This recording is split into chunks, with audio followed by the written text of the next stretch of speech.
En el programa de hoy, bueno, hablamos inicialmente del problema de pobreza, de los problemas de desempleo, de indigencia, etcétera, con Martín Maldonado, y que es un problema que nos aflige.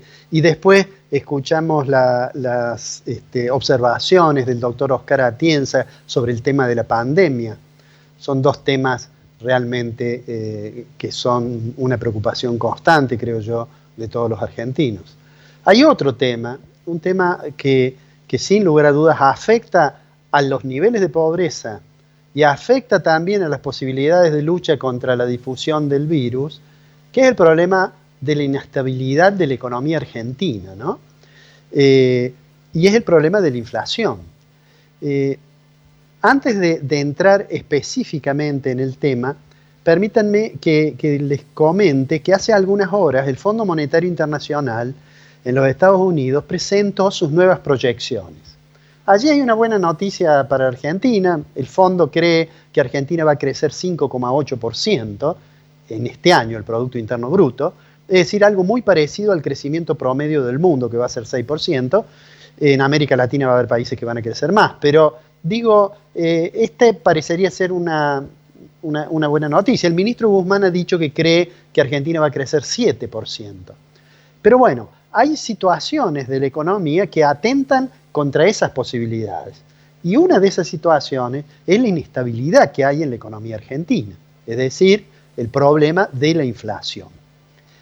He preparado una placa que le voy a pedir al director que la pongamos, que es esta que está aquí, que es cómo fue la inflación medida por la variación en porcentaje del índice de precios al consumidor en cada mes respecto del mes anterior.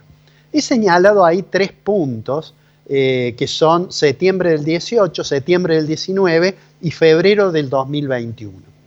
Pero si miramos la primera parte del gráfico, que va desde enero del 17 hasta julio más o menos del 18, vamos a ver que ahí la economía argentina estaba en una inflación que estaba entre el 1,5% y el 4%. Digamos, ¿eh? Pero después de este salto que se produjo en septiembre del 18, se ubicó en un tramo mucho más alto, aunque bajó, pero de todos modos se ubicó siempre por cifras cercanas o superiores al 3%. Y finalmente, en el último tramo, el que empieza después de septiembre del 19, vemos que al principio la economía bajó. Allí tuvo mucho que ver, seguramente, en las reducciones que vemos en marzo y en abril. Tuvo mucho que ver el hecho de que las primeras decisiones con la pandemia fueron cerrar el nivel de actividad, y eso significó que, digamos, niveles de demanda muy bajos que implicaron que los ajustes de precios fueran menores. Pero vemos cómo desde entonces, desde abril, mayo, comenzó a crecer la inflación hasta que llegó, en los últimos 5 meses, ha estado siempre por encima del 3%. Y ese es un dato realmente muy malo. El dato de febrero, que fue 3,6, es también un dato malo, aunque haya bajado un poquito respecto del 4% que tuvimos en el mes de enero y en el mes de diciembre del año pasado. Todo hace prever, la mayoría de los que estiman, dicen de que este mes, marzo, es decir, el mes que ha cerrado, marzo, cuando conozcamos el dato, vamos a ver que estamos con una inflación cercana al 4% de nuevo. En la placa siguiente, presento ahí desde abril del 2020 hasta febrero del 2021 la tasa de inflación. Ve, ahí está claro que a partir de abril y mayo, que se mantenía en unos niveles más o menos bajos, comenzó a crecer la tasa y llegamos a ese 3,6%, que es una tasa elevadísima. Eso ha significado que una tendencia que se venía observando y que era que la inflación de los últimos 12 meses parecía que se reducía, haya cambiado el signo. En la siguiente placa está la variación contra año a año de cada uno de los meses.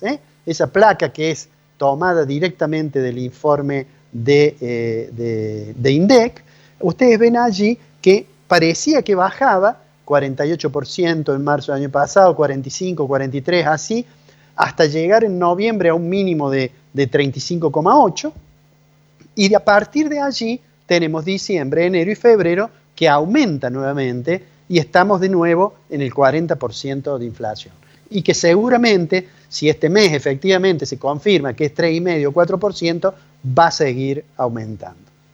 ¿Por qué les presenté yo estos gráficos? Porque me gustaría hacer una reflexión respecto de lo que dice el ministro, de que la inflación va a ser 29%.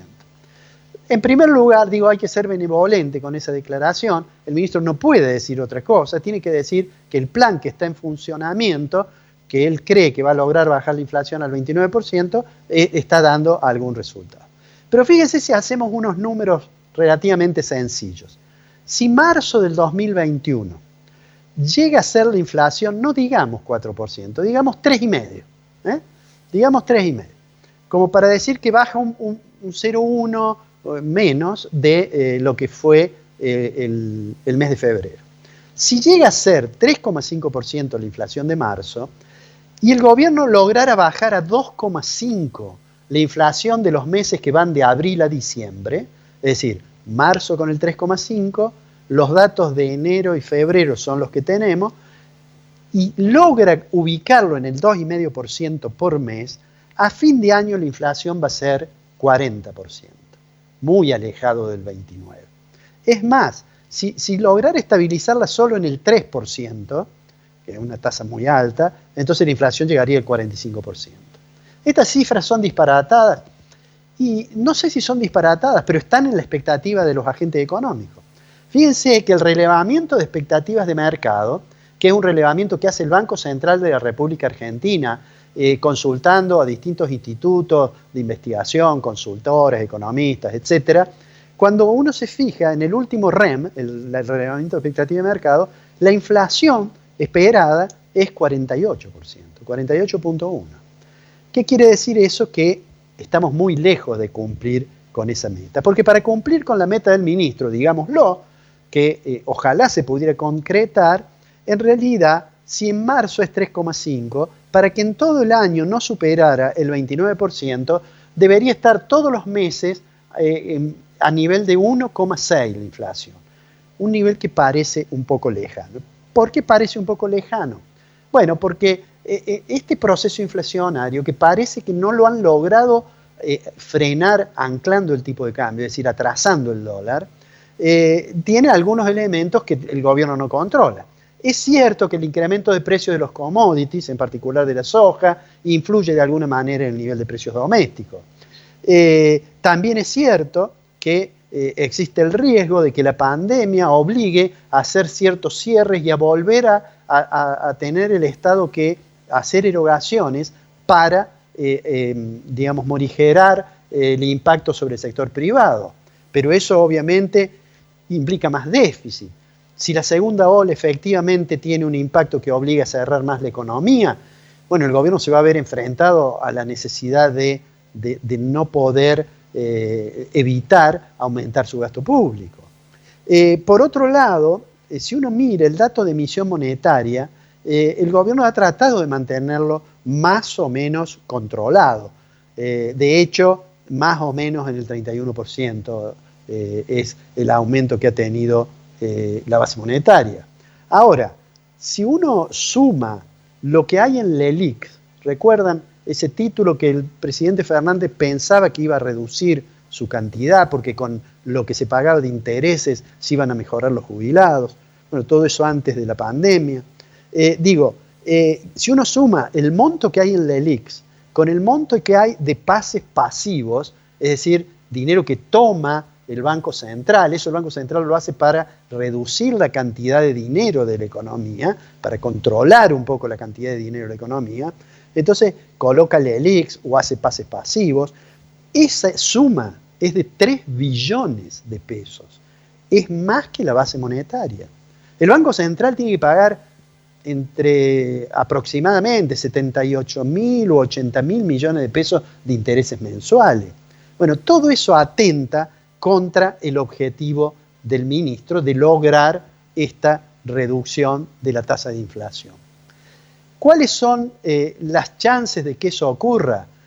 A fuer de ser sincero, yo diría, creo que el 29% es ya una meta virtualmente inalcanzable.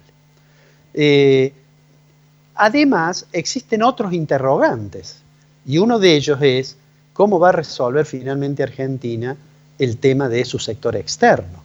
Estamos en un mes, a partir de marzo y en el segundo semestre, en el cual las exportaciones argentinas aumentan mucho.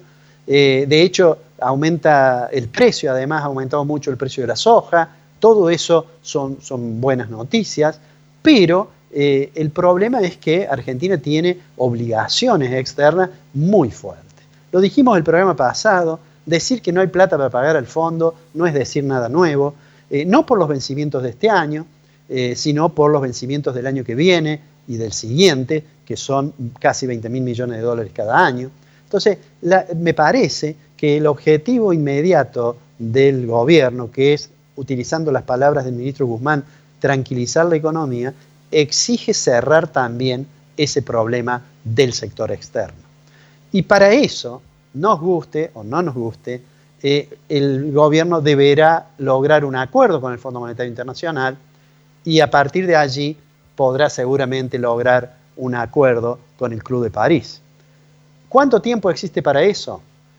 En mi opinión, el gobierno debería acelerar lo máximo que puede ese tiempo.